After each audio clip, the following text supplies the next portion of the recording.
ஓவியர் சார் அவர்களை அறிமுகப்படுத்த வேண்டும்படி பணியுடன் கேட்டுக்கொள்கிறோம்.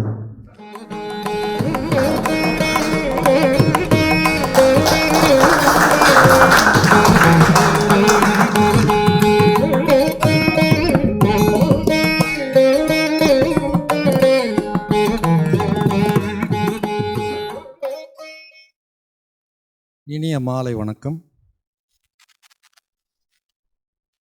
ஓவியர் ஜெயராஜ் அவர்களை அறிமுகப்படுத்தும் ஒரு பணியை எனக்கு வழங்கியிருக்கிறார்கள். அவரை என்ன அறிமுகப்படுத்தணும்? எல்லாருமே அறிமுகமாகி அவர் மீது பாசமும் நேசமும் நட்பும் கொண்டு அவர் மீது உள்ள அளவு கடந்த மதிப்பு மரியாதை காரணமாக ஒருங்கிணைந்திருக்கிறோம். அவர் வரைந்த சிறப்பான ஓவியங்களையும் அவருடைய வாழ்க்கை வரலாறையும் கூட அங்கே வைத்திருக்கிறார்கள். அதையெல்லாம் நீங்கள் எல்லோருமே படித்திருப்பீர்கள். எனக்கும் அவருக்குமான சில ஆச்சரியமான ஒற்றுமைகளை பற்றி நான் பேச விரும்புகிறேன். 1958 அவருடைய முதல் ஓவியம் வந்திருக்கு. 1958 நான் பிறந்தேன். அப்போ தான் குவா குவான்னு நான் பிறந்த வருடத்தில் அவர் முதல் ஓவியமே வரைஞ்சிட்டார். அப்புறம் பார்த்தா அவர் படித்திருப்பதும் பிஏ எக்கனாமிக்ஸ், நான் படிச்சிருக்கிறதும் பிஏ எக்கனாமிக்ஸ். இல்லை, அந்த காலகட்டத்தில் தான் என்னென்ன காலேஜில் எல்லா சீட்டும் முடிஞ்சதுக்கப்புறம் 2 கோர்ஸ் இருக்கும். BA economics, BA history. இது என்னென்னா எதுவுமே இல்லை அப்படின்னா அந்த கோர்ஸுக்கு போய் சேருவாங்க. என்னை பொறுத்த பிஏ லிட்ரேச்சர் படிக்கணும்னு ஆசைப்பட்டேன். பட் எங்கள் அப்பா திருச்சி சென்ட் ஜோசப்ஸ் காலேஜில் தான் படிக்கணும், எது வேணுமாலும் படி, ஆனால் அங்கே தான் படிக்கணும், ஒரு டிகிரி. ஏன்னா என் குடும்ப வர்த்தகம் ஒன்று இருக்குது பட்டுக்கோட்டையில். ஸோ ஏதாவது ஒரு டிகிரி முடிச்சுட்டு திருப்பி அந்த பிஸ்னஸுக்கு தான் வரப்போகிறேன். எனி டிகிரி, ஆனால் அந்த காலேஜ். அந்த காலேஜில் அதுதான் எக்கனாமிக்ஸ் தான் அப்போ இருந்தது. ஆனால் எனக்கு லிட்ரேச்சர் நேஷ்னல் காலேஜில் கிடைக்கிது. ஆனால் அப்பாவும் அந்த ரூமில் சுவாமி பிரின்சிபால் அவர்கிட்ட லிட்ரேச்சர் கேட்குறார். பையனுக்கு லிட்ரேச்சர் தான் இன்ட்ரெஸ்ட்டு அப்படின்னு. லிட்ரேச்சர் இல்லையே அப்படின்னு நான் பேட்டு பிடிச்சிக்கிட்டு இருக்கிறேன் என்ன நடக்குதுன்னு. அப்போ அவன் படித்தா, டிகிரி படித்தா அந்த காலேஜ் இல்லையா, நான் பிஸ்னஸ் இருக்குங்க எனக்கு அப்படின்னு ஓப்பனாக பேசுகிறார் அவர்கிட்ட. சார் இல்லை சார், சீட்டு முடிஞ்சிருச்சு சார். சார் என்ன சார், எப்படி சீட்டு முடிஞ்சது அப்படின்னு. இல்லைங்க, 35 சீட்டுன்னா இன்னும் ஒரு சேர் எக்ஸ்ட்ரா போட முடியாதா,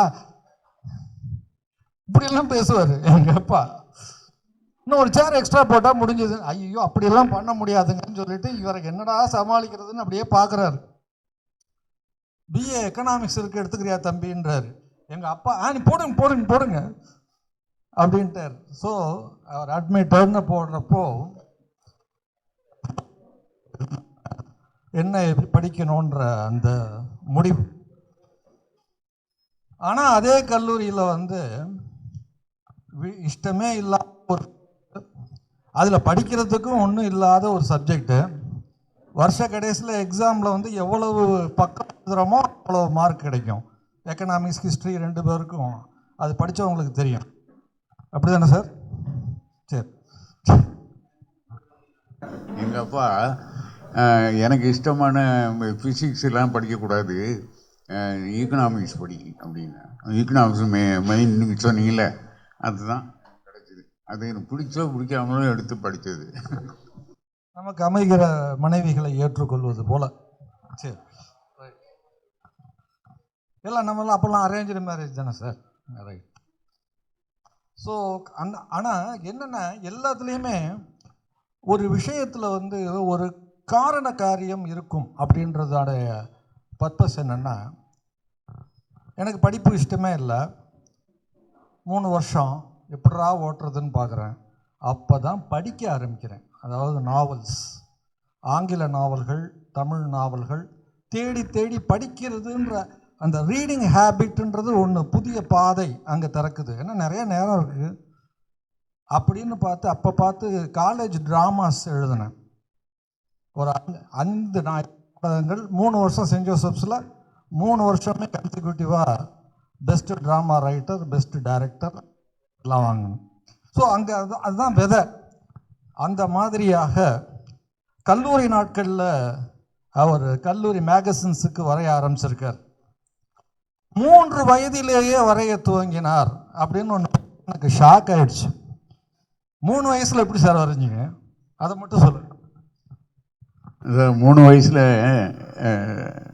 ஒரு கார் வரைடா அப்படின்னு எங்கள் அப்பா சொன்னார். அப்போ நான் வந்து கார் யூஸ்வலாக இப்படி போட்டு ஒரு 2 சக்கரம் அப்படி தானே போடுவோம். நான் என்ன பண்ணேன்னா ஃப்ரண்ட் வியூ, அந்த பானட்டு இப்படி தெரியும், 2 லைட்டு தெரியும், பெரிய கண்ணு மாதிரி. அப்புறம் டயர் வந்து ரெக்டாங்குலராக தெரியும், வட்டமாக தெரியாது. அப்படி வரைஞ்சேன் 3 வயசில். அப்போ எங்கள் அப்பா அதை எடுத்துகிட்டு போய் ஆஃபீஸில் எல்லாத்துட்டையும் காட்டுறாரு. இது யார் வரைஞ்சிருப்பான், ஒரு நல்ல ஆர்டிஸ்ட்டு பையனாக இருப்பான் போல இருக்கு அப்படின்னு. என் பையனுக்கு 3 வயசே அவன் வரைஞ்சது யாருன்னு எல்லாத்தையும் காட்டு. அவங்க எல்லாம் ஆச்சரியப்பட்டாங்க, சார் என்ன சார் அளக்குறீங்க அப்படின்னு. அந்த மாதிரி அதான் என்னுடைய முதல் படம் சொல்ல போனேன்.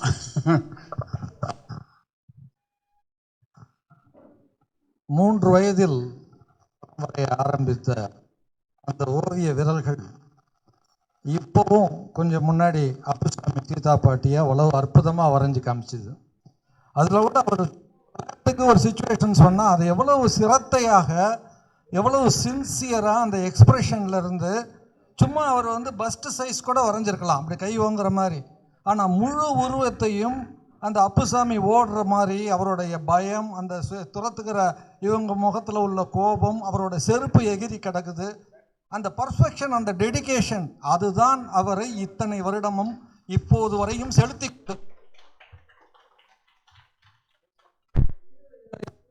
படங்கள்லாம் வந்து கவனிச்சிங்கன்றது எல்லாம் பார்த்துருப்பீங்க. ஒரு இது நான் இவர் ஆகிச்சு சொல்லிகிட்டு இருந்தேன். அது அப்புசாமி படம் எடுக்கிறார் அப்படின்ற கதை படம்னு நினைக்கிறேன். ஒரு வச்சுருக்காங்க. அதில் ஒரு உடைந்த பாலம், அது மேலே ஓடி வர்றாரு ஒரு ரவுடியை துரத்திக்கிட்டு அப்புசாமி. கீழே ஒரு ஹீரோயின் தொங்கிக்கிட்டு இருக்கிறா. தூரத்தில் வந்து அந்த படப்பிடிப்பு குழுவினர், எங்கேயோ தள்ளி இன்னொரு இடத்துல ரிஃப்ளெக்டர்லாம் வச்சுக்கிட்டு இருக்கிற இன்னொரு யூனிட்டு. இந்த டீட்டெயில் இருக்குது பாருங்கள். இதை கன்சீவ் பண்ணுறதே எப்படி கன்சீவ் பண்ண சொல்லியிருக்கவே முடியாது. அந்த வரிகள்லேருந்து உள்வாங்கி அதை கோணம் பார்த்து அவ்வளவு அற்புதமாக வரைஞ்சிருந்தார். அது பார்க்குற ரொம்ப நேரம் அதை பார்த்துக்கிட்டு ஃபோட்டோ கூட எடுத்து வச்சுருக்கேன். ஸோ இது அதே மாதிரி பட்டாம்பூச்சி அவருடைய சாதனைகளில் ஒன்று. ஏன்னா ஃபுல்லாக அந்த பிளாக் அண்ட் ஒயிட்டில் அந்த ஒரு ஸ்டைல், அந்த ஒரு வெஸ்டர்ன் ஸ்டைலில் இங்கே அறிமுகப்படுத்தப்பட்ட ஒரு ஓவியம். அது நம்ம உள்ள படங்களே காமிச்சிட்ருக்கப்போ அந்த பிளாக் அண்ட் ஒயிட் ஷேடில் மட்டுமே அந்த எக்ஸ்ப்ரெஷன் கொண்டாடுறது ரொம்ப கஷ்டம். அது அவ்வளோ மெனக்கெட்டு அத்தனை வாரங்கள். அது எத்தனை வாரம் சார்? அது நிறைய 90க்கு மேலே போச்சுன்னு நினைக்கிறேன். சாப்டர்ஸ் 900க்கு மேலெல்லாம் இருக்குது சாப்டர் நம்பர். 3 இயர்ஸ்னால் 150க்கு மேலே சாப்டர்ஸ் வந்திருக்கும். 3 வருடங்கள் வந்து அதை மெயின்டைன் பண்ணி, அது பட்டாம்பூச்சிக்கு அவர் வரைந்த படங்கள்ன்றது அவருடைய ஃபினாமினல் ஒர்க்கு. அதே மாதிரி எல்லாருமே அப்புசாமி சீதா பாட்டி சொல்லுவாங்க, அது எல்லாருக்குமே தெரிஞ்ச விஷயம். நான் வந்து கணேஷ் வசந்தை சொல்லுவேன். ஏன்னா கணேஷ் வசந்த் அதிகமாக வரைஞ்சது நீங்கள் தான் சார். நீங்கள் தான் ஃபஸ்ட் ஆரம்பிச்சது இல்லை, அதுக்கப்புறம் பல பேர் வரைஞ்சிட்டாங்க. ஆனால் எங்கள் மனசில் இருக்கிற கணேஷ் வசந்த், நீங்கள் வரைஞ்ச கணேஷ் வசந்த் தான் எங்கள் மனசில் இருக்கிறாங்க. சுஜாதாவுக்கு இப்படி தான் கணேஷ் இருப்பார், இப்படி தான் வசந்த் இருப்பாருன்றது நீங்கள் அடையாளம் காட்டியது. வரைஞ்ச வசந்தை மட்டுமா இல்லை வரைஞ்ச? சரி சரி சரி. எங்கே சார் நீங்கள் எந்த ஃபங்க்ஷன் போனாலும் உங்கள் மிஸ்ஸஸோட தான் பார்க்குறோம். ஒன்று நீங்கள் பாசத்தில் கூப்பிட்டு வர்றீங்களா, இல்லை அவங்க பாதுகாப்பாக அவங்களோட வர்றாங்களான்னு தெரியாது.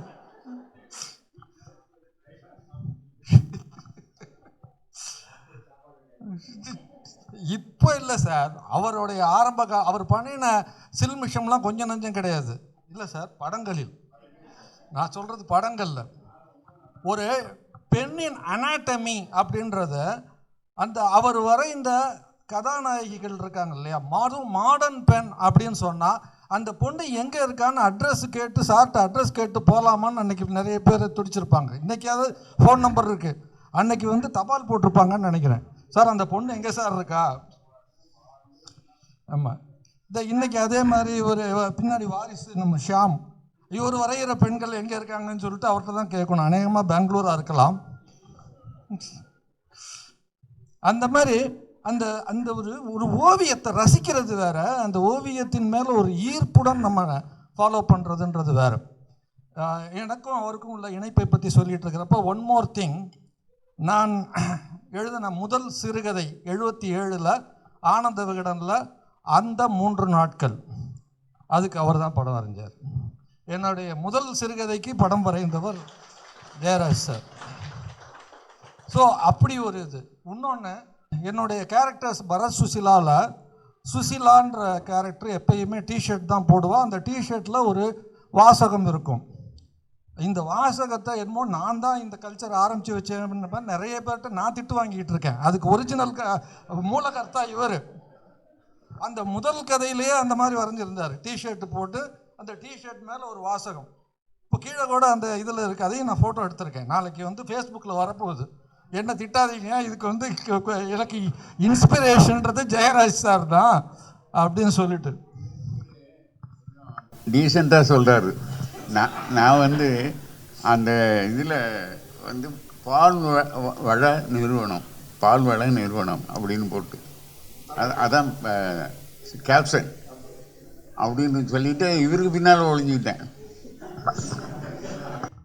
இல்லை இப்போ கூட கீழே ஒன்று பார்த்தேன், டபுள் டஸ்கர்ஸ்னு போட்டிருக்கீங்க.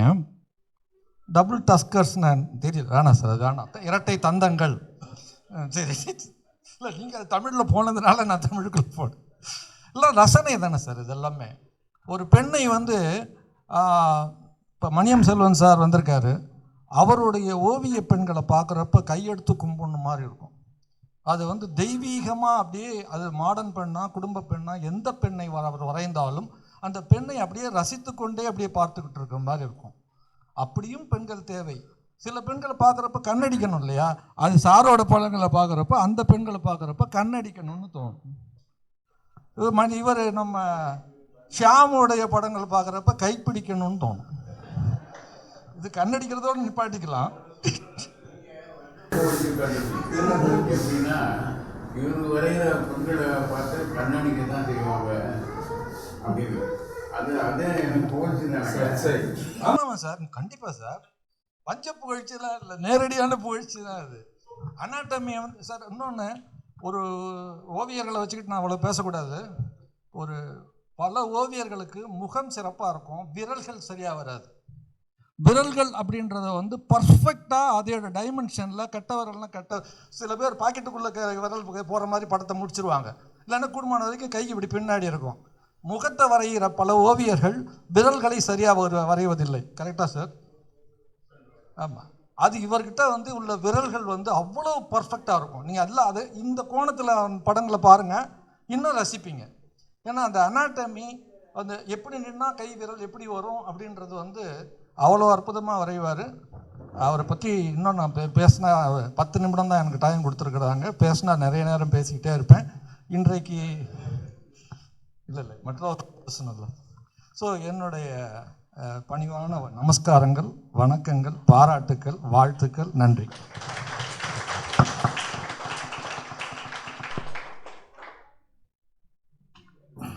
ஆனந்தவிடன் எடிட்டர் வந்து பாலசுப்ரமணியன் சொல்லுவார், குமுதத்தில் ஒருத்தர் போடுறாரு, நீங்களும் அவரை போல அவ்வளோ நல்லா போடணும். அப்போ வந்து ஸ்டாஃபில் இருக்கிறவங்க தான் அப்போ வந்து ஆர்டிஸ்ட்டு ஒர்க் பண்ணிட்டு இருந்தாங்க. அதுக்கப்புறம் என்னென்னா ஜெயராஜ் வெளியில் இருந்த ஸ்டாஃப் ஆர்டிஸ்ட் ஆகிட்டார். அந்த மாதிரி அதுக்கப்புறம் ஆனந்த விடனில் ஸ்டாஃபில் சேர்க்கலை யாரையும். அப்புறம்தான் அவுட் சைடர்ஸ் வந்து ஆனந்த விடனில் போட ஆரம்பித்தாங்க. அதனால இவர் வந்து 78 தானே வந்துடுங்க. 58 இவர் வந்து ஆர்டிஸ்டாக 58 வந்தார். நான் 45 இருக்கேன். இருந்தாலும் 55 தான் நான் ஆனந்த விடனில் சேர்ந்தேன். நான் அது எப்படி,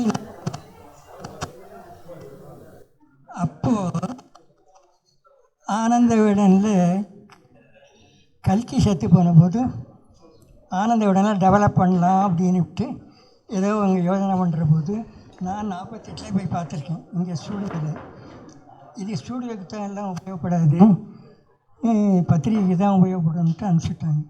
அதை ஞாபகம் வச்சுட்டு கல்கி போனதுக்கு போது 55 கூப்பிட்டு வேலை கொடுத்தாங்க. வாசனை பார்த்து அப்பாயின்மெண்ட் ஆர்டர்லாம் கொடுத்து ஆனந்த விடனுக்கு அனுப்பிச்சாங்க. எதுக்கு சொல்கிறேன்னா, எதுவுமே நம்ம கையில் கிடையாது, எல்லாம் ஏதோ நடக்கிறது.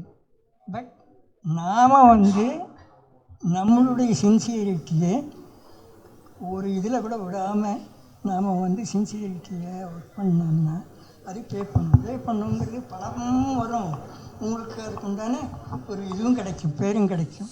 அதனால் நாம் தேடிட்டு போய் அப்படி பண்ணணும் இப்படி பண்ணணும்னா அது கிடைச்ச ஆப்பர்ச்சுனிட்டியை தான் அதை யூஸ் பண்ணிக்கணும். அது எப்படி வரும்னா நீங்கள் யூஸ் பண்ணிக்கிறத பொறுத்து இருக்குது அது எப்படி வருங்கிறது. அதனால முதல்ல ஃப்ரீலான்சராக இருந்தது நீங்கள் தான் அப்படின்னு நினைக்கிறேன் நான் குமுதத்தில். அதுதான் சொன்னேன், குமுதத்தில் ஒருத்தர் போடுறாரு ஜெயினை விட்டு அநியாயம், மற்றவங்க வரை தெரிஞ்சவங்க ஃப்ரீலான்சர் தான் வேண்டாம் அப்படின்னு சொல்கிற காலம் இருந்துன்னா அப்போ அவன் திறமையில இருக்க போகிறது. அது வழி ஒருத்தன்னா நானே. அதாவது காரணம் என்ன தெரியுமா, ஆர்டிஸ்டினுடைய வேர்ல்டுக்கு வர வர வர வர கம்மியாகிடுச்சு, பத்திரிகை ஜாஸ்தி ஆகிடுச்சு, அதில் போடுறவங்க கம்மியாகிடுச்சு. அதனால் எல்லோரும் எல்லா பத்திரிகையிலையும் போடக்கூடிய ஒரு ஸ்டாஃப் ஆர்டிஸ்ட்டுங்கிறது இல்லாமல் போயிடுச்சு. அதனால எல்லா பத்திரிக்கையிலையும் எல்லோரும் போகக்கூடிய திறமை இருக்கிறவங்க ஷைன் பண்ணலாங்கிற அளவுக்கு இதுவாகிடுச்சது. அதில் உங்களை பார்த்து அந்த அளவுக்கு போடணுங்கிற அளவுக்கு நான் வந்து அவர் ப்ரொப்ரைட்டர்னு அவர் சொல்கிறேன். நான் ஒருத்தரை வந்து ஒரு அப்ரிஷியேட் பண்ணி என்கரேஜ் பண்ணுறாருன்னா அதை நான் சொல்லணும் இல்லையா, நம்ம மனசு வந்து இல்லையே. நீங்கள் வந்து இன்னும் ஜாஸ்தி இன்ட்ரெஸ்டோடு போடணும் நம்ம ஆஃபீஸில் அப்படின்ட்டு நீங்கள் வரும்போதெல்லாம் நீங்கள் தான் ஃபஸ்ட்டு ஃப்ரீலான்சர் அப்படின்னு நினைக்கிறேன் நான். அதுதான் அதனால் ஃப்ரீலான்சருங்கிற வார்த்தையே நான் எல்லாரும் இதில் இந்த படம் வரைகிற விஷயத்தில் மட்டும் கொஞ்சம் நம்மளை பற்றி ப்ளோயிங் யுவர் ஓன் ட்ரம்பட்டுங்கிற மாதிரி இருக்கும் கேட்குறதுக்கு. ஆனால் சொல்லித்தான் ஆகணும், வேறு வழி இல்லை. ஏன்னா நம்ம படத்தை நீங்கள் பார்த்தா தானே முடியும், நல்லா இருக்குன்னு சொல்ல முடியும். ஆமாம், படம் இல்லாத இடத்துல நான் பேசும்போது நான் தான் அதை பற்றி நான் பேசி தான் ஆகணும். அப்போது I must blow my own trumpet, அது ஐ கேனாட் ஹெல்ப் இட். ஏன்னா அது மாதிரி நீங்கள் என்னமோ சொல்ல வந்தீங்களே, அது என்னன்னா அதாவது நீங்கள் வந்து ஃப்ரீலான்சர்களுக்கும் மற்ற ஃப்ரீலான்சர்களுக்கும் சான்ஸ் கொடுத்தது கூட அது கூட உங்கள் பொறுப்பு ஆகிருச்சு அப்படின்னு சொன்னீங்க ஏறக்குறைய. சொல்கிறேன் நான். அதாவது ஜெயராஜன்னு ஒருத்தர் நல்லா போடுறாரு, நீங்களும் நல்லா தான் போடுறீங்க, இருந்தாலும் இன்னமும் இன்ட்ரெஸ்ட் எடுத்துட்டு நீங்கள் வந்து நல்லா பண்ணணும். இது யார் சொன்னது? ஆனந்த விடன் மாறாடு அவர் தான் SS வாசன் சார். வாசன் அவருடைய சன், அவர் தான் பாலசுப்ரமணியம் சார். அதனால ஒருத்தர்கிட்ட இருந்து நல்ல வார்த்தைகளை வாங்கிறதுங்கிறது பெரிய அதிர்ஷ்டம். அது சின்சியர் உழைப்பு தான். அந்த உழைப்புக்கு கிடைக்கிற ஒரு பரிசே வழி. பணம் கிடைக்கும் கிடைக்கல அது வேறு விஷயம். பணங்கிறது தனியாக வர்றதில்லை, நம்ம செய்கிற வேலை தான் பணம் வர்றது. அதனால் நாம் அந்த வேலையில் எவ்வளோ ஈடுபடுறோமோ பாக்கியெல்லாம் தன்னாலே நடக்கும். அதுதான் உங்கள் வீட்டுக்கு கதைகளை கொண்டு வந்து உங்கள் பாக்ஸில் கொண்டு வந்து போட்டால், படம் போட்டு அந்த பாக்ஸில் உங்கள் மெசேஜ் வந்து அந்த இடத்துல போட்டுருவாங்க. வந்து அவங்க அந்த பாக்ஸை திறந்து எடுத்துன்னு போவாங்க. அண்டு தெலுங்கு, மலையாளம், பாக்கி இது மாதிரி பத்திரிகைகள்லாம் முதல்ல நீங்கள் தான் பண்ணினது தமிழ்நாட்டிலேருந்து. எதுக்கு சொல்கிறேன்னா, ரெண்டாவது நீங்களும் திருநெல்வேலி, நானும் திருநெல்வேலி சொல்கிறேன் நான். அதெல்லாம் அந்த காலம், இந்த பேர் சொல்கிறது, ஊர் பேர் சொல்கிறதெல்லாம் அந்த காலம். இருந்தாலும் நாம் இன்னும் அந்த காலத்துலேயும் இருக்கோம் கொஞ்சம் என்ன தான் வந்து உதவும் ஒன்றுன்னு ஆகிட்டா கூட நாம் இவ்வளோக்கு நான் திருநெல்வேலியில் ஜாஸ்தியெல்லாம் இருந்தது கிடையாது. அந்த தாமிரபரணி, அந்த வில்லேஜ், அது இதெல்லாம் எப்போ போனதே வெளியே அதெல்லாம் பார்க்குற போது இந்த திருநெல்வேலின்னு ஒன்று நம்ம இந்த தெலுங்கேசன் யோஜனை பண்ணி பார்த்தீங்கன்னா, தமிழ்நாட்டில் காஸ்டெல்லாம் பார்த்தா அவ்வளவு பேரும் தெலுங்கு தான். நீங்கள் எப்படி தெலுங்க? இல்லை, நான் சத்தியமாக தமிழன். திருமலை நாயக்கர் கோயில், அதாவது அவ்வளவு பேரும் தெலுங்குங்க தான். தமிழர்கள்லாம் வந்து வீட்டில் தெலுங்கு பேசிட்டு இருக்கணும். 75% சொல்லலாம் தெலுங்கு ஆட்கள் தான். ஏன்னா அந்த காலத்தில் மெட்ராஸ் பிரசிடென்சின்ட்டு அப்படி ஜாஸ்தியாக இருந்திருக்கு. தெலுங்கர்கள் வந்து அவ்வளோ ஜாஸ்தி இருந்திருக்கேன். கன்னியாகுமரியில் கூட தெலுங்கு பேசுவாங்க. என் ஒய்ஃப் நல்லா தெலுங்கு பேசுவாங்க. பக்கத்து வீட்டுக்காரங்க தெலுங்கு.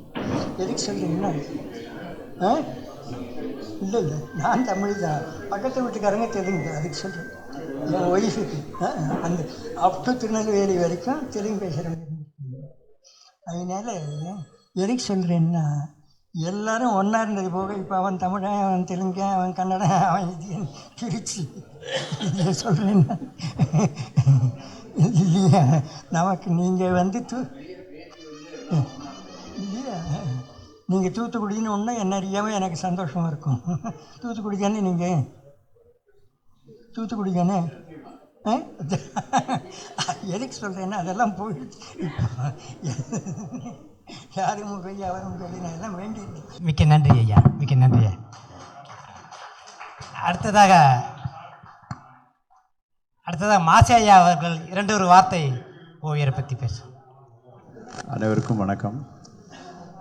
சாரெல்லாம் பார்த்து நான் இந்த ஃபீல்டுக்கு வரும்போது, என்னுடைய ஃபீல்டு வந்து அப்பாவோட ஹெல்த்துனாலையும் நிர்பந்தத்தினாலையும் அப்பாவுக்கு அப்புறம் இதை எடுத்து பண்ணணும் அப்படின்ற ஒரு ஆர்வமும் ஏற்பட்டு இந்த தொழிலுக்கு வந்தேன். அந்த டைம்லலாம் இவங்கெல்லாம் பெரிய ராஜாக்கள் அப்படின்னு சொல்லுவேன், ஜெயராஜ் சார். ஏன்னா அது எதுக்கு சொல்ல வரேன்னா, இப்போ கொஞ்ச நேரத்துக்கு முன்னாடி அந்த ஸ்டாஃபை பற்றியும் ஃப்ரீலான்ஸை பற்றியும், அப்போது ஒரு காலகட்டத்தில் அந்த 40கள்லேருந்து அந்த பிஃபோர் இண்டிபெண்டன்ஸ் அந்த டைமில் எல்லாம் வரும்போது ஒரு பிராண்ட் இருந்தது. ஒரு பத்திரிகைக்கு கல்கின்னா விகடன் தான் முதல். அந்த இதில் மாலி சார், அந்த கார்ட்டூனிஸ்ட், இல்லஸ்ட்ரேட்டர் அப்படின்ற ஒரு பத்திரிக்கைன்னு தனித்துவமான ஒரு ஆர்டிஸ்ட் குரூப் அப்படின்றது வந்து இண்டிவிஜுவாலிட்டி அந்த பத்திரிகைக்கு ஆர்டிஸ்ட்னாலையும் ஏற்பட்டது அந்த டைமில். அதே மாதிரி தான் கல்கியும் சொல்லலாம். எங்கள் அப்பா சந்திரா, ஆர்டிஸ்ட் சந்திரா, அப்புறம் இவர் சாமா அப்படின்றதெல்லாம் வந்தது. அப்புறம் கலைமகளுக்கு சுவாமி, இவர் சுப்பு, இன்னும் பல பேர் அது மாதிரி ஒர்க் பண்ணார். இவர் இன்றைக்கும் நம்ம அமில்மாமா சங்கர் அவரும் அதில் தான் அவர் சொன்னார். அப்புறம் கலைமகளுக்குன்னு சுப்புன்ற ஒரு ஆர்டிஸ்ட் இருந்திருப்பார். ஸோ இப்படி ஒரு இண்டிவிஜுவலாக அந்த காலகட்டத்தில் நான் வந்து என்டர் பண்ண டைமுக்கு முன்னாடி 1958 சாரோட என்ட்ரி வந்து நான் 8 வயசு பையன். அப்போல்லாம் குமுதத்தில் தான் அவருடைய இல்லஸ்ட்ரேஷன்ஸ் எல்லாம் நான் பார்த்துருக்கேன். அப்போ ஒரு மாற்றங்கள், அதாவது அப்போல்லாம் கன்வென்ஷனலாக இருக்கிற ஒரு இல்லஸ்ட்ரேஷன்ஸ் ஆஃப் ஃபார்ம் தான் எல்லாமே அப்படி எடுத்துகிட்டு வந்தது. ஏன்னா அந்த பின்னணியும் அப்படி இருந்தது.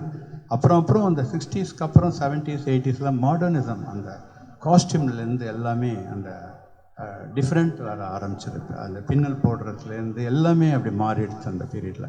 அப்படி வரும்போது அந்த ஜனரஞ்சகமாக அந்த கேப்சர் பண்ணி, அதுவும் முக்கியமாக அந்த சாரோட இல்லஸ்ட்ரேஷன் குமுதத்தில் அப்போ வந்து யாருமே ஸ்டாஃப் கிடையாது. வர்ணம் சார் தான் ஸ்டாஃப் வந்து வர்ணம்ட்டு அவர் தான் போட்டுட்டு இருந்தார். அப்புறம் ராஜுன்ட்டு இருந்தார் இல்லையா, வர்ணம் அண்ட் ராஜு இல்லை ராஜு.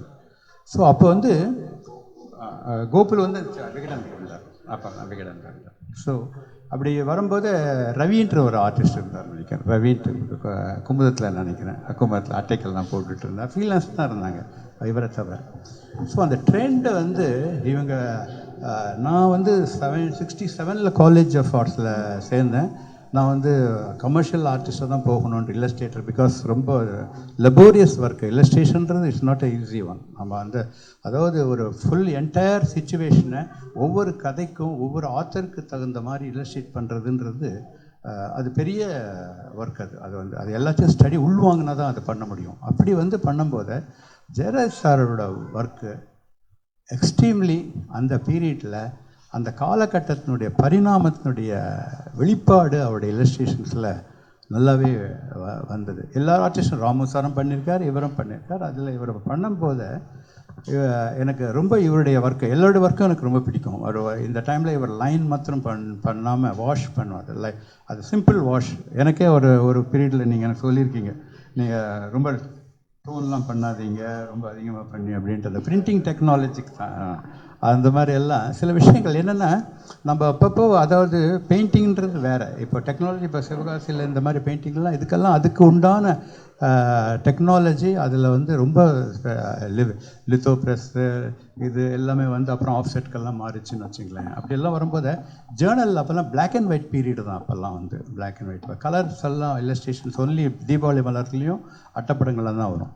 அப்படியெல்லாம் வந்த டைமில் பிளாக் அண்ட் ஒயிட்டில் பியூட்டிஃபுல் இல்லஸ்ட்ரேஷன்ஸ், இவருடைய இல்லஸ்ட்ரேஷன்ஸ் வந்து என்னை அப்படியே ஈர்த்து. அதை யூத்தை நம்ம இருக்கும்போது ஒரு 16-17 வயசில் இவருடைய ஓவியங்கள் எங்கள் அப்பாக்கிட்டே காமிப்பேன் நான். அதெல்லாம் அப்பாவை ரசிச்சிருக்காரு. எங்கள் ஃபாதர் வந்து உங்களுடைய இல்லஸ்ட்ரேஷன் குமுதத்தில் பார்த்து இப்போ வந்திருக்கிற ஆர்டிஸ்டோட நல்லா பண்ணியிருக்கார் அப்படின்ட்டுலாம் என்கிட்ட சில அச்சு சொல்லியிருக்காரு. ஸோ அப்போல்லாம் அதை பார்ப்பாங்க, அந்த எல்லா பத்திரிக்கையுமே பார்ப்பாங்க. பட் இல்லை ஏன்னா அந்த இல்லஸ்ட்ரேஷன் ஃபீல்டில் இருக்கிறதுனால அந்த சிம்பிளாக அது முக்கியமாக என்னென்னா இவருடைய அந்த ஃபார்ம் ஆஃப் அந்த அனாட்டமி இருக்குது இல்லைங்களா, அவங்களே அனாட்டமியோடு தான் பண்ணாங்க, உட்பட்டு தான், யாருமே அனாட்டமி இல்லாமல் இல்லை. பட் இவருடைய அந்த ஃபார்ம் ஆஃப் இது வந்து நாட் ஓன்லி ஹியூமன் எலிமெண்ட்ஸை மாத்திரம் இல்லை, இவருடைய விஷயத்தில் ரொம்ப முக்கியமான ஒரு விஷயம் என்னென்னா அந்த ப்ராப்ஸு, டேபிள், பேக்ட்ராப்பு, அதெல்லாம் ஒரு பர்ஃபெக்ஷன்ஸ் இருக்கும் உங்கள் இதில். அது டெலிஃபோன் போட்டால் டெலிஃபோனோட ஃபார்ம் இருக்கும் கரெக்டாக, டேப்பு போட்டால் டேப்போட ஃபார்ம் இருக்கும், டேபிளில் இருக்கிற ஒரு எக்யூப்மெண்ட்ஸ் ஆகட்டும். இப்போ கூட 1968 ஒரு சின்ன படம் கீழே பார்த்து பேசிகிட்டு இருந்தோம். அதில் வந்து டேபிள், அந்த சேரோட இது, சூட்டில் இருக்கிற அந்த டெக்ஸ்சர் ஃபார்ம்ஸ் டிஃப்ரெண்ட் இது. ஸோ இப்படி அந்த டீட்டெயில்ஸ் எல்லாம் அப்போ ஒரு கொடுத்த டீட்டெயிலில் இவர் வர ஒரு ஃபார்மில் பெனண்டிங் ஒர்க்கில் ரொம்ப அழகாக பண்ணி எடுத்து வந்தார். அது என்னை ரொம்ப மலைக்க வச்சது. அது மாத்திரம் இல்லை, அவரை பல ஆண்டுகள் அந்த ராஜ்யத்தை ஆண்ட மாதிரி கிட்டத்தட்ட இன்றைக்கும் அவர் படம் போட்டால் அவருடைய படம் இன்றைக்கி டெஃபினட்டாக இது உலகளாவிய அதை சின்ன குழந்தைங்கள பார்த்துட்டு நீங்கள் தாத்தாவாக இருந்திருப்பாங்கன்னு நினைக்கிறேன். I think so.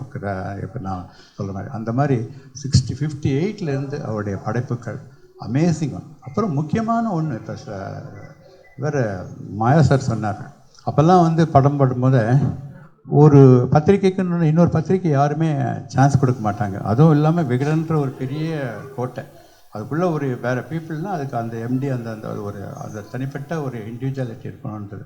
ஆனால் அதுலேயே அவர் வந்து அந்த காலத்துலேயே அவர் வந்து எந்த வருஷம் தெரியல, நீங்கள் அந்த ஃபஸ்ட்டு முதல்ல விகடனுக்கு தான் நீங்கள் வந்து குமுதுக்கு அப்புறம் நீங்கள் பண்ணதுன்னு நினைக்கிறேன் நான் பார்க்குறோம் விகடன் 1958 அது தெரியும்.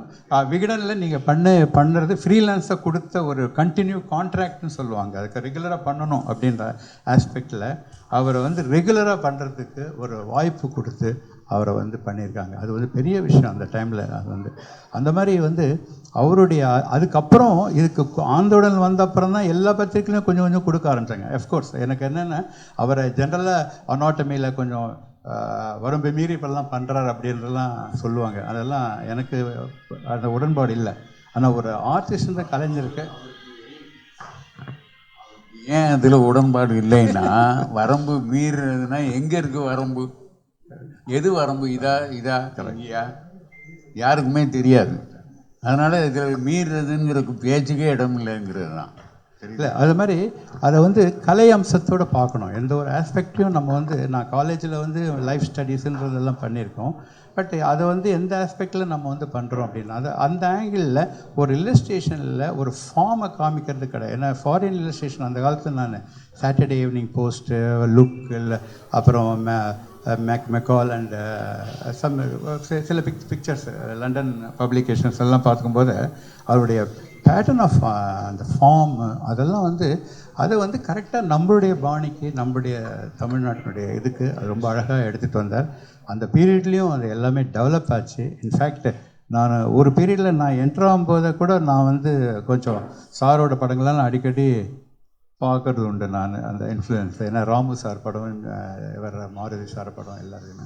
பட் அப்படி வரும்போது அந்த இது வந்து அது ஒரு பிரேக் எடுத்துகிட்டு வந்தார். இப்போ நீங்கள் சொன்னார் அவர் ஃப்ரீலான்ஸ்க்கு எல்லாருக்குமே கொடுக்கணும் அப்படின்ற ஒரு கான்செப்ட் சொன்னீங்க இல்லைங்களா, எல்லாருக்கும் கிடைக்கணுன்றது. அது நிஜமாகவே இவருக்கு அப்புறம் தான் எல்லா பத்திரிகையிலையுமே எல்லா ஆர்டிஸ்ட்டுக்குமே எங்களுக்கெல்லாம் சான்ஸ் வந்தது. அது நிஜமான ஒரு வார்த்தை அது அவர் சொன்னது. அது மாதிரி தான். ஏன்னா ஃப்ரீலான்ஸாக இருக்கிறதுன்றது ரொம்ப கஷ்டம். அதுவும் இல்லாமல் பத்திரிக்கை துறையில் வந்து ரொம்ப ஹார்ட் ஒர்க்கு. இவருடைய படக்கதை ஆகட்டும், ஷார்ட் ஸ்டோரி ஆகட்டும், பட்டாம்பூச்செல்லாம் சான்ஸே இல்லை அந்த பீரியடில். அப்படி ஒரு ட்ரெண்டை இன்றைக்கி அவர் வந்து அற்புதமான ஒரு லெஜண்டுன்னு தான் சொல்லணும். இந்த இது இன்றைக்கி உண்மையிலே இதுக்கு ரொம்ப முக்கியமாக நான் ஜெயக்குமாரை வந்து நான் ரொம்ப பாராட்டணும். அதுவும் இல்லாமல் ஒரு மகான்களுடைய ஒரு ஒர்க்கு கலெக்ஷனில் அவருடைய ஹானர் பண்ணி ஜெயக்குமாரை வந்து பண்ணியிருக்காருன்னு வரும்போது எனக்கு ரொம்ப சந்தோஷமாக இருக்குது. ஏன்னா பிகாஸ் இவங்கெல்லாம் அந்த பெரிய லெஜண்ட்ஸ். இவங்க எப்படி சொல்ல, கொண்டேராஜரு இவங்கெல்லாம் அந்த இதில் அந்த செட்டோடு நம்மளையும் இதெல்லாம் போட்டு பண்ணுறதுக்காக உங்களை வெரி ஃபஸ்ட்டு பண்ணும்போது ரொம்ப சந்தோஷப்படுறேன். உண்மையிலே நான் அதிகமாக சொல்கிற எவ்வளோ இது இருக்குது. ஸோ எப்படி சொல்கிறது, அவரை வந்து ஒரு பீரியடில் இந்த ஒரு சகாப்தத்தை அவர் பண்ணியிருக்கார். அவர் நிஜமாக ஒரு பெரிய ஒரு சகாப்தம் தான். அது வணங்குறேன். ரொம்ப மகிழ்ச்சி. நன்றி. வணக்கம். மிக்க நன்றி சார். அரசர் அவர்கள் 2 வார்த்தைகள் பேசுமாறு கேட்டுக்கிறேன். அதாவது விகடன் பத்திரிகையில் வந்து பார்த்தீங்கன்னா பெரிய சூப்பர் ஸ்டார்லாம் இன்டர்வியூ பண்ணுறது பார்த்தீங்கன்னா மதன் சார் போவார், இல்லை பார்த்தீங்கன்னா வேறு யாரும் முக்கியமான ஆள்லாம் அனுப்புவாங்க. ஸோ முதல்ல வந்து ஒரு ஆர்டிஸ்ட்டை வந்து ஜெயராஜ் சார் வந்து இன்டர்வியூ பண்ணது வந்து எஸ் பாலசுப்ரமணியம் இன்டர்வியூ பண்ணுறாரு ஆனந்த விடலில். அது உங்களுக்கு ஞாபகம் இருக்குமா என்னன்னு தெரியல, இருக்குல்ல. அவர் கேட்குறாரு, பாலசுப்ரமணியம் ஆசிரியர் கேட்குறாரு, ஏன்னா உங்கள் படம் போட்டால் லட்சக்கணக்காக பத்திரிக்கை போகுமா அப்படின்ற மாதிரி கேட்குறாரு. இவர் கட்ஸாக பதில் சொல்கிறாரு, ஆமாம் உண்மைதான் அப்படின்றாரு. ஆமாம், எனக்கு ரொம்ப ஆச்சரியமாக இருந்தது. ஆமாம், ஆச்சரியமாக இருந்தது. ஸோ என்னோட வேலை, ஷியாமோட வேலை எல்லாமே ஒன்று தான். நான் வந்து தேவி பத்திரிக்கையில் ஒரு லேஅவுட் ஆர்டிஸ்டாக இருந்தேன். அங்கேருந்து ஜேம்ஸ் சார் ஒரு படத்தை தூக்கிட்டு ஓடியாருவார். ஏன்பா அந்த ட்ரெஸ்ஸை கொஞ்சம் போட்டு கொடுப்பா அப்படின்னுவார். ஒரு மாதிரி இப்படி கிளாஸில் தான் விட்டு ஒரு மாதிரி படுத்த மணிக்கு சில போஸ்டர்ஸ் எல்லாம் இருக்கும், இதை கொஞ்சம் மறைப்பா அப்படின்னுவார். இல்லை மறைக்க சொல்லுவார்.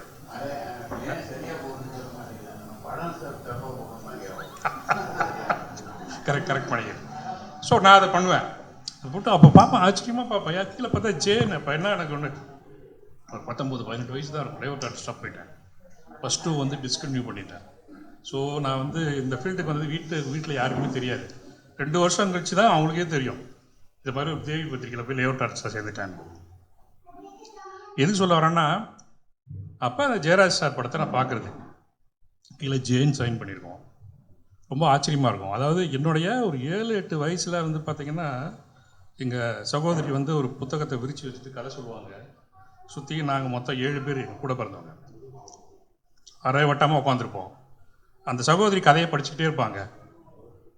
நான் என்ன பண்ணுவேன், அந்த கதையை அவங்க மற்றவங்களாம் கேட்டுட்ருப்பாங்க, நான் அந்த படத்தை மட்டும் பார்த்துட்டு தான் இருப்பேன். அப்போ ஜெயராஜ் சார்லாம் அதில் படம் போட்டுருப்பாரு. அது வந்து அது படமா இல்லை வந்து ஓவியமானலாம் தெரிஞ்சுக்காத வயசு, அது புரியாது. 8 வயசு. எங்கள் சகோதரி கையை பிடிச்சி இழுத்துட்டு கேட்பேன், இந்த சீன் வருதா பாரு, இந்த சீன் வருதா பாருன்னு. கரெக்டாக இவர் வரைஞ்சிருப்பார். எனக்கு அந்த சைன் படிக்கக்கூட அந்த இது கூட எனக்கு இருக்காது. என்ன ஒரு ஆச்சரியன்னா, அந்த காலம் வந்து என் கையை பிடிச்சி அப்படியே தர இழுத்துட்டு வந்து இன்னைக்கு இவர் பக்கத்தில் உட்கார வச்சிருக்கு. அதுதான் ஒரு ஆச்சரியம். ஸோ இன்னும் நிறைய பேசலாம். ஸோ அவர்கிட்ட சில கேள்விக்கெலாம் கேட்குறதுக்கு நிறைய பேர் வெயிட் பண்ணிட்டு இருக்காங்க. ரொம்ப நன்றி சார்.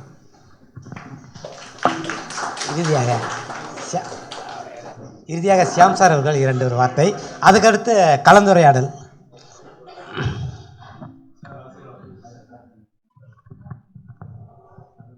எல்லோருக்கும் வணக்கம். எனக்கு என்ன ஒரு பெரிய கொடுப்பினை அப்படின்னா, நான் இவர் என்னை கொஞ்சம் நக்கல் அடிப்பார், நீங்கள் ஒன்றும் கண்டுக்காது. இல்லை, அவரை வந்து நான் எப்பயுமே சொல்லுவேன், சார் வந்து ஜே சார் இல்லை ஏ சார் அப்படிம்பேன். ஏன்னா அவர் வந்து செக்ஸியாக படம் போடுறதுனால அப்படி ஏ சார் அப்படின்னு சொல்லுவேன். அதுக்காக சொல்கிறாங்க. நானும் சாரை ரொம்ப இன்டர்வியூலாம் நானே தனிப்பட்ட முறையாக யூடியூபுக்கெலாம் இன்டர்வியூ எடுத்திருக்கேன். அதை விட என்ன பெரிய கொடுப்பினை அப்படின்னா, நான் வந்து 7th 8th படிக்கும்போது கோவில்பட்டியில் படித்தேன். அப்போ வந்து ராமலிங்கம் சார் ஐயா அவங்க வீட்டில் டெய்லி ஈவினிங் வந்து போயிட்டு ஐயா படம் வரைகிறதெல்லாம் பார்த்துட்ருப்பேன். ஆனால் அவங்கள மாதிரி என்னால் வர முடியல. ஆனால் நான் மேக்சினுக்கு வந்துட்டேன். ஏன்னா அவங்க ஐயாட்ட நான் வந்து எப்போயுமே கேட்பேன், லக்ஷ்மி எப்போ பார்த்தாலும் உட்காந்துருக்காங்களே, வாக்கிங் போக மாட்டாங்களா, அப்படியே வரைகிறீங்களே, தாமரை பூ ஒழிக்காதா, இந்த மாதிரி கொஸ்டின்ஸ்லாம் கேட்டேன். இவனாடா வேறு மாதிரியே பேசுகிறான் அப்படின்னு ஐயா சொல்லுவாங்க. ஏன்னா அவங்களோட அந்த ஒரு வாழ்க்கையும் இருக்குது, எனக்கு உள்ளே இருந்திருக்கேன். இப்போ மேக்சினுக்கு வந்தவுடனே இவங்களோட குரூப்லேயும் நான் இருக்கேன். அப்படிங்கும்போது நான் கடைசியாக வந்ததுனால இவங்க எல்லாருமே என்னை வந்து ஒரு குழந்த மாதிரியே ட்ரீட் பண்ணுவாங்க. அது மட்டும் இல்லாமல் அரசு சார் சொன்ன மாதிரி நானும் சாரோடைய பல பெண்களுக்கு மானத்தை காப்பாற்றிருக்கேன். குமுதம் ஆஃபீஸில் வந்தவுடனே பாக்கியம் ராமசாமி சார், ஷாமு இதை கொஞ்சம் மூடி கொடு அப்படிம்பாங்க. சார் அவரையே ஏன் சார் மூடி கொடுக்க மாட்டேங்கன்னு சொல்கிறீங்க, அவரையே நல்லா மூடியே வரைய சொல்ல வேண்டியதானே அப்படின்னா, முதல்ல எல்லோரும் பார்த்துருவோம்ல, அதுக்கப்புறம் நீ மூடி கொடுத்துரு அப்படிம்பாங்க. என்ன இப்படி பேசுகிறாங்க? ஆமாம், அப்படி தான் சொல்லுவாங்க. எனக்கு ரொம்ப இதுவாக இருக்கும். சரி சொல்லிட்டு மூடி கொடுப்பேன். அதுக்கப்புறம் நான் படம் வரையும் போது, ஏன் ரொம்ப செக்ஸியாக போட மாட்டேன்ற, நீ நல்லா செக்ஸியாக போடு அப்படிம்பாங்க. ஏன்னா அவருக்கு மூட சொல்கிறாங்க, நம்மளை திறக்க சொல்கிறாங்க. ரொம்ப குழப்பமாக இருக்கும் எனக்கு. ஏன்னா அந்த மாதிரி எப்படி இருந்தாலும் வந்து பார்த்திங்கன்னா, ஒரு 75 வயசு ஒரு மனிதரை கூட சாரோட படம் பார்த்து 25 வயசு ஆக்கிடுவார். அந்த மாதிரி ஒரு நல்ல ஒரு இளமை துள்ளலான ஒரு ஓவியர் ஐயா அவருங்க. அதே மாதிரி எத்தனை ஓவியங்கள் நமக்கு வந்து ஜெயராஜ் சார் சொன்னோன்னா அந்த மாதிரி அழகான பெண்களை ஞாபகம் வந்தால் கூட இன்றைக்கி வரைக்கும் அவங்கள வந்து எடுத்துக்காட்டாக சொல்கிறது அப்புசாமி சீதா பாட்டி ஒரு கிழவனும் கிழவி தான். அவங்கள தான் இப்போ நம்ம வரைய சொல்லி கேட்குறோம். ஏன்னா அவர் தான் அதுதான் இவரோட சாரோடைய ட்ரேட்மார்க்காகவே மாறிப்போச்சு. அது வந்து பார்த்திங்கன்னா நம்ம என்ன தான் உள்ள அவர் இப்படி இருப்பாரோ அப்படி இருப்பாரோன்னு நினச்சா கூட அவர் உள்ளத்தில் அப்படி இல்லை. அவர் ரொம்ப குழந்த மாதிரி. ஏன்னா நான் வீட்டு பக்கத்து வீடு தான், அடிக்கடி போய் பார்த்து பேசிக்கிட்டு இருப்பேன் நான். அப்போ பேசும்போதெல்லாம் அவருக்கு தெரியும், அவரோட விஷயம் எதுவுமே வந்து ஒளிவு மறைவு இல்லாமல் பேசுவார். அந்த மாதிரி விஷயங்கள் இருக்கும்போது அவர் ஓவியம் எப்படி இருக்கும், ஒளிவு மறைவு இல்லாமல் தானே இருக்கும்.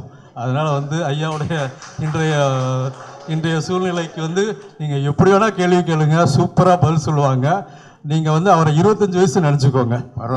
மனுஷன் உண்மையை அப்படி கரெக்டாக எடுத்து பார்த்தீங்களா, ஃபார்மில் வந்துட்டாரு. நீங்கள் கேள்வி கேட்க ஆரம்பிச்சிருங்க. தேங்க்யூ. தற்போது கலந்துரையாடல். உங்கள் கேள்விகளுக்கு நீங்கள் ஆரம்பிக்கலாம். வள்ளிநாயகம், திருநெல்வேலி. அதாவது திருநெல்வேலி எனக்கு அண்ணாச்சி, நான் 2003 பனிமயமாதா கோயிலில் அவங்களுக்கு ஒரு இது கொடுத்தாங்க, விருது கொடுத்தாங்க. அப்போ அவங்க வந்திருந்தாங்க, அண்ணாச்சி வந்திருந்தாங்க, அந்நியர் வந்திருந்தாங்க. நான் கூட என் மனைவி கூட போய் சேர்ந்து பார்த்தேன், நீ கூட பேசிகிட்டு இருந்தேன். ஓவியராக மட்டும் நமக்கு தெரியும், நெஞ்சத்தை கில்லாதே ஜானி ரெண்டுலேயும் நீங்கள் உங்களுடைய கண்ட்ரோல் படத்துடைய இது இருக்குன்னு அந்த ஆடை வடிவமைப்பில் உங்களுடைய யோசனைகள் இருக்கிறதா சொன்னாங்க. அதோடைய அனுபவங்கள் என்ன? மறந்ததெல்லாம் நீங்கள் ஞாபகப்படுத்துங்க. நீங்கள் அது ஒன்று தயங்காமல் ஞாபகப்படுத்துங்க. என்ன சார் நீங்கள் மறந்துட்டீங்களான்லாம் கூட கேட்கலாம். அதனால ஒன்றும் இல்லை. அந்த உள்ளது தானே சொன்னீங்க, சொல்லுங்கள். இல்லை, அந்த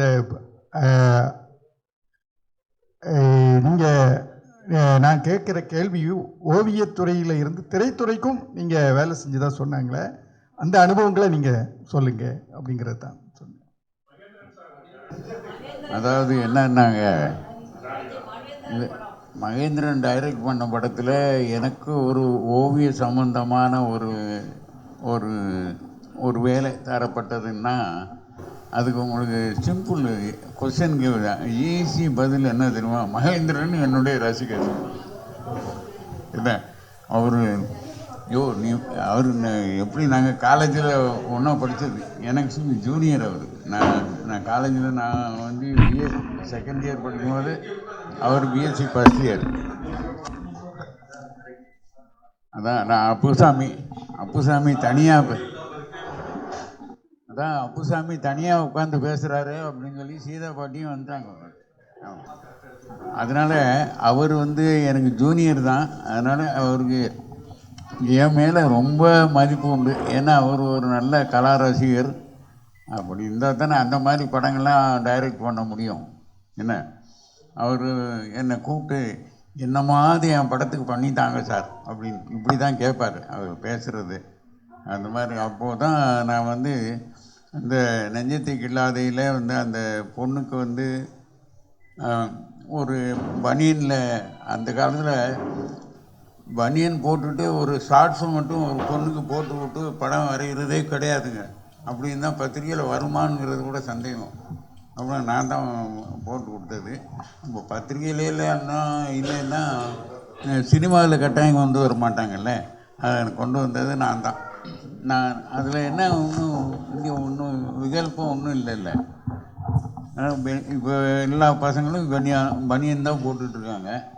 அது எல்லாம் பனியன் போட்டுட்ருக்க வீட்டுக்கு போ சேஞ்ச் பண்ணிட்டு அண்ணா சொல்கிறாங்க யாரோ போலீஸ்காரன் பார்த்து. அதெல்லாம் கிடையாது.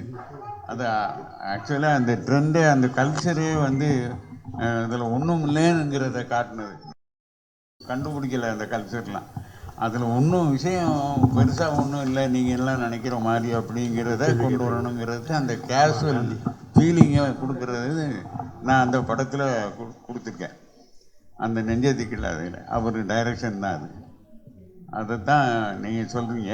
அது எப்படி அவருக்கு உங்களுக்கு பிடிச்சதுன்ட்டு. அவர் காரணம் அவர் ரசிகர். அதுதான் படம் போடும்போது ஒரு காட்சியை நீங்கள் சொன்னோம்னா, நீங்கள் படம் போடுறீங்க இல்லையா, அதை வெவ்வேறு கோணங்களில் நீங்கள் வந்து அதை விசுவலைஸ் பண்ணுறது எப்படி சார்?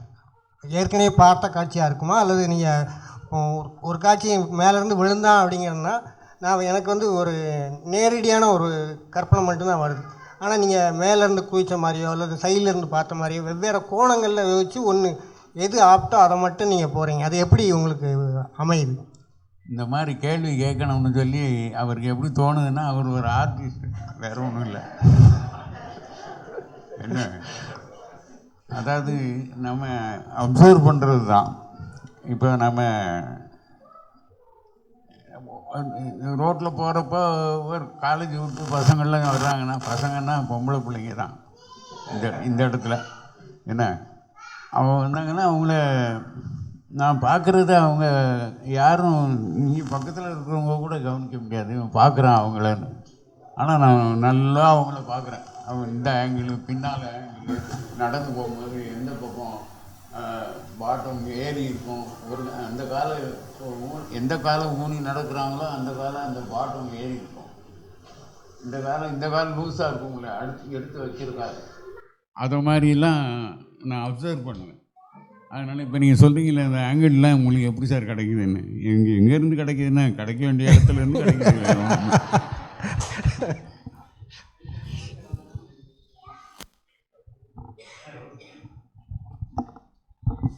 சார் வணக்கம். நான் வந்து 13 வயசுலேருந்து உங்களுடைய ரசிகன். எனக்கு 65 வயசு. நான் கேட்க விரும்புகிறது வந்து அந்த கணேஷ் வசந்த் கேரக்டர் கன்சீவ் பண்ணீங்கல்ல, அது எதை வச்சு கன்சீவ் பண்ணீங்க, அதை எப்படி அப்படியே கடைசி எபிசோடு வரைக்கும் மெயின்டைன் பண்ணீங்க? அதுக்கு எப்படி எனக்கே மறந்து போச்சு. அதாவது ஒரு யங் மேன் அந்த காலத்தில் இருந்தாலே இந்த கொஞ்சம் பிடரி பக்கம் ஜாஸ்தி முடி வளர்த்துருப்பாங்க, புரியுதுங்களா? அது வளர்த்துருக்கிறது வளர்ந்து ஒரு அளவு இல்லாமல் அப்படி போய் காலருக்குள்ளே எல்லாம் போய் அந்த மாதிரி தான் ஜாஸ்தி இருப்பாங்க. நான் என்ன பண்ணேன், அதில் ஒரு சின்ன இம்ப்ரூவ்மெண்ட் கொண்டு வந்தேன். வசந்த் போடும்போது மட்டும் இங்கே வந்தோன்னா வளைஞ்சி காலரில் படாமல் அப்படி நிற்கிற மாதிரி. அதுக்கப்புறம் அந்த சுஜாதாவுடைய கதைகள் நிறையா வர ஆரம்பித்ததுக்கப்புறம் அந்த வசந்தை பார்த்து நிறைய பேர் அதை மாதிரி ஹேர் ஸ்டைல் பண்ணிட்டு வந்துட்டானுங்க பசங்களாம். நம்ம லயலா காலேஜிலலாம் பார்த்தா அந்த மாதிரி அந்த பின்பக்கம் வந்து காலருக்குள்ளே போகாமல் வளைஞ்சி நிற்கிற மாதிரி அந்த இதை நான் போட்டேன். அது மாதிரி தான். அதில் ஒன்றும் வேறு ஒன்றும் இம்ப்ரூவ்மெண்ட் கிடையாது. ஒரு நல்ல அழகான யங் மேன், நல்லா பார்த்தா கேர்ள்ஸ் எல்லாம் பார்த்தாங்கன்னா கூட சும்மா சூப்பராக இருக்காண்டி பையன் அப்படின்னு சொல்கிற மாதிரி அந்த மாதிரி ஒரு ஃபேஸு. அது நமக்கு போடுறது சொல்லியாக கொடுக்கணும், நான் பாட்டுக்கு போட்டு விட்டேன். அப்படி தான் வசந்த் உருவானதுன்னு வச்சிங்களேன். அதான் விஷயம். Thank you sir. One more question, it is with madam. Sir வரைகிற படங்கள் லேடிஸு கேர்ள்ஸு எல்லாமே அந்த காலத்து எங்களுடைய கனவு கண்ணிகள் மாதிரி, வெரி ரொமான்டிசைசிங். ரியல் லைஃப்பில் ஹவு ஃபார், எவ்வளோ தூரம் sir romantic person?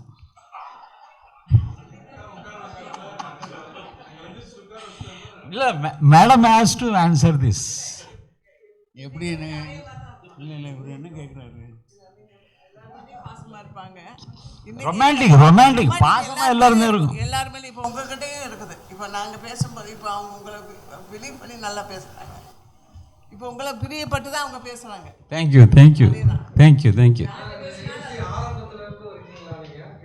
Yes sir. அப்போ நான் வரல சார், கொஞ்சம் லிட்டில் லேட். அது நான் பார்க்கல sir. Why don't you recreate, sir? You know, now the gathering is more.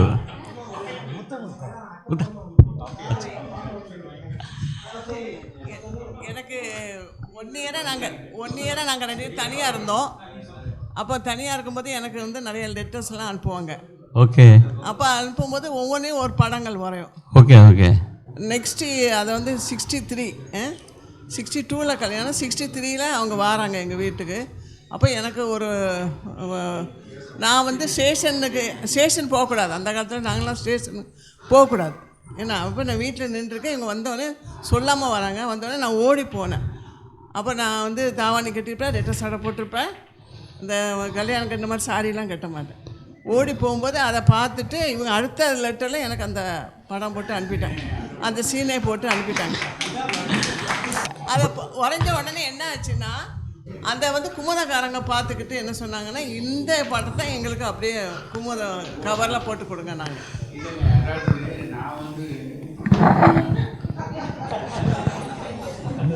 நான் வந்து அந்த படத்தை வந்து இவன் லெட்டரில் இது பண்ணதை, இவன் லெட்டரில் அந்த மாதிரி எழுதி அனுப்பியிருக்கேன் படத்தை அப்படின்னு சொல்லி குமுதங்காரர்கிட்ட பேசி கலகலான்னு பேசுவோம்ல சும்மா இருக்கிற நேரத்தில். அங்கே அந்த ஆஃபீஸ் போனால் அவங்க வந்து அது கொண்டாங்க சார் அதை பார்க்கணுன்னாங்க. கடிதத்தையே கொண்டு வந்து, எங்களுக்கு ப்ரைவசியே கிடையாது. இவளுக்கு எழுதின காகிதத்தை அவங்கள்ட்ட காட்டிடுவேன். என்ன மிஞ்சி போனால் எழுதிட போகிறோம், லவ் எழுதியிருப்போம், அவ்வளோதான். அதனால் அது என்ன பெரிய ப்ரைவசி அது. அவர் பார்த்துட்டு, சார் இது இந்த மாதிரிலாம் அட்டைப்படம் வந்தால் நல்லாயிருக்கும் அப்படின்னு சொன்னதை நான் பிடிச்சிட்டேன். எனக்கு ஐடியா, என்னோடய ஐடியா. ஆனால் இவர் உளர்னது எனக்கு ஐடியாவாகிடுச்சு, புரியுதுங்களா?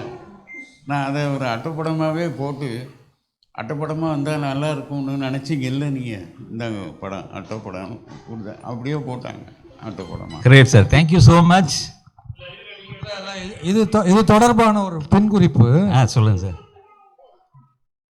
அவர் கேட்டது ஆக்சுவலாக ரொமான்டிசைசிங்க பெண்கள் படங்கள் போடுறீங்களே, ரியல் லைஃப்பில் அவர் எப்படி கேட்டாங்க. அதுதான் இந்த நிகழ்ச்சி ஆரம்பிக்கிறப்ப மேடம் பூச்செண்டு கொடுத்தாங்க. பூச்செண்டு கொடுத்தப்போ சார் என்ன பண்ணாருன்னு கவனிச்சிங்களான்னு கேட்டேன். அவர் கவனிக்கல. We missed the graceful occasion. இல்லை பார்த்தவங்களுக்கு தெரியும். ஒரு பொட்டாசியம், ஒரு அயோடின், 2 சல்ஃபர் கொடுத்தாரு. Thank you sir. Thank you sir. Thank you. Sir வணக்கம். என்னுடைய பேர் குமரகுருபரன். என்னுடைய ஒரு கேள்வி என்னென்னா, அதாவது ஒளிவதற்கு இடமில்லை அந்த ரமணன் வந்து இன்னும் அப்படி மனசுலேயே இருக்குது. இந்த குறுந்தாடி ரமணனோட அதில் நீங்கள் வந்து ஒரு சேலஞ்சிங்கான டைரக்ஷன், அந்த பரிமாணங்கள்லாம் போட்டுப்பீங்க.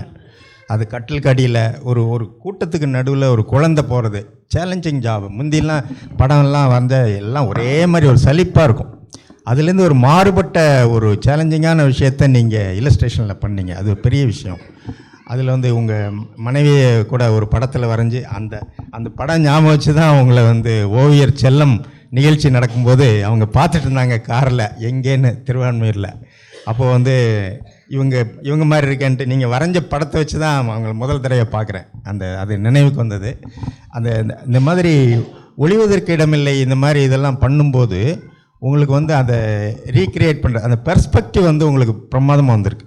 அதாவது இப்போ ஓவியர் வர்ணம் மிகச்சிறந்த ஓவியர் தான் இருந்தாலும் கூட அவருக்கு இந்த என்னுடைய தனிப்பட்ட கருத்து, அதில் மாறுபட்ட கருத்து இருக்கலாம். அவருக்கு வந்து இந்த ப்ரொப்போர்ஷனில் வந்து அவருக்கு அவ்வளோ இதில் கலரிங் நல்லாயிருக்கும், ப்ரொப்போர்ஷன் வந்து அவ்வளோ தூரத்துக்கு வரல. ஆனால் நீங்கள் வந்து ஒரு செல்ஃப் டாட்டாக இருந்தும் கூட அந்த பர்ஸ்பெக்டிவ் இதெல்லாம் வந்து சரியான பரிமாணங்களில் வரைகிறதுங்கிறது வந்து பண்ணிங்க. வேறு யாருமே பண்ணாத ஒரு விஷயம் அந்த பீரியடில். அதில் வந்து நீங்கள் பார்த்ததில் ஒரு பெர்ஸ்பெக்டிவ்லாம் எங்கே சார் பார்த்தீங்கன்னு கேட்கல. சார் அதானே சார் அந்த பெர்ஸ்பெக்டிவ்லாம் அந்த அளவுலாம் அந்த ப்ரொபோர்ஷன்லாம் கரெக்டாக போடுறீங்களா? எங்கே பார்த்து போட்டீங்க? இல்லை, அதாவது அந்த ஆமாம், எங்கே பார்க்கணுமோ அங்கே பார்த்து போட்டுருக்கோம். நன்றி சார். இல்லை, அதாவது அந்த பீரியட் ஜெயராஜ் ஈரா அப்படின்னு சொல்லலாம். ஜெயராஜுடைய அந்த அந்த அந்த அந்த காலகட்டம் அப்படிங்கிறது தான். நாங்கள் இப்போ மாயா சார் இருக்கார், கோகுலு, இவங்கெல்லாம் அந்த மணியம் அது அவங்கெல்லாம் இருந்த பீரியடில் அந்த காலகட்டத்தில் எல்லாரும் சேர்ந்து ஒரு கூட்டு பீரியடு அந்த ஓவியத்துக்கு. அந்த இது இப்போ இல்லை. எப்படி செல்லுலாய்டு வந்து இருந்த ஃபில்ம் வேறு, இப்போ இருக்கக்கூடிய டிஜிட்டல் ஃபில்ம் வேறுங்கிற மாதிரி அந்த காலம் இனிமேல் வரவே வராது. அதனால் நீங்கள் இந்த நிகழ்வு வந்து ஒரு முக்கியமான டாக்குமெண்டேஷன், ஒரு ஆவணப்படுத்த வேண்டிய ஒரு தேவையாக இருக்குது. அதனால் ரொம்ப நன்றி. வாய்ப்பு அருமையாக சொன்னார்.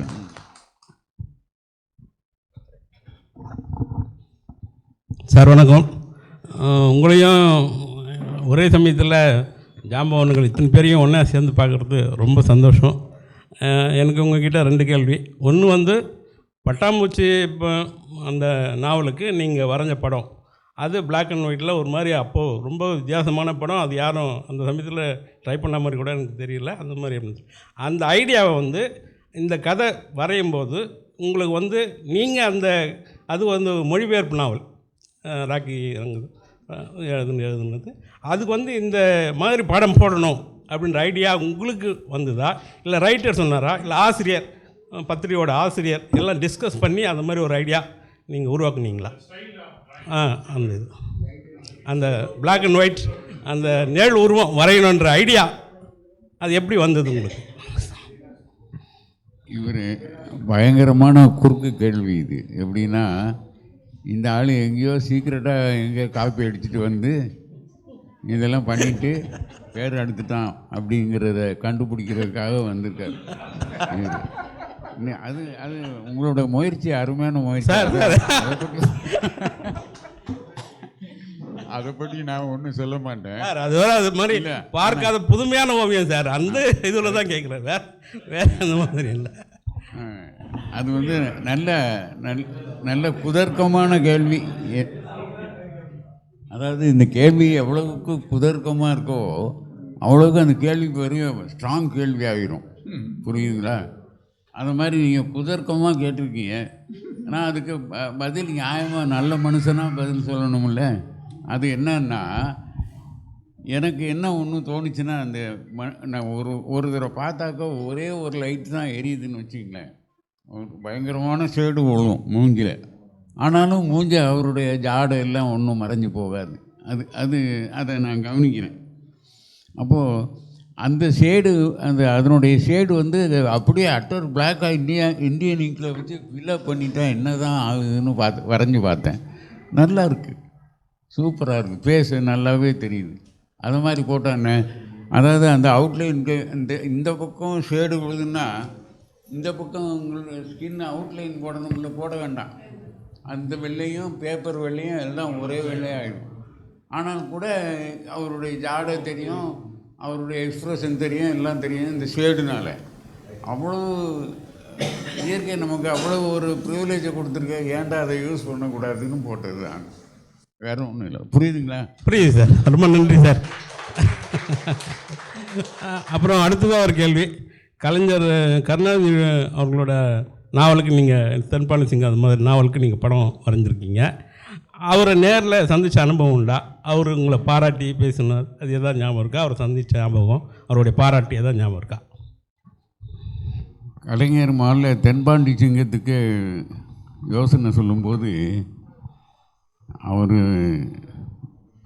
ஓவியர் போய் சொல்லுங்கள் நீங்கள் படம் போடணுன்னு சொல்லிட்டு, அப்போ சரி சார் நாங்கள் சொல்லிடுறோம் அப்படின்னு இருப்பாங்க.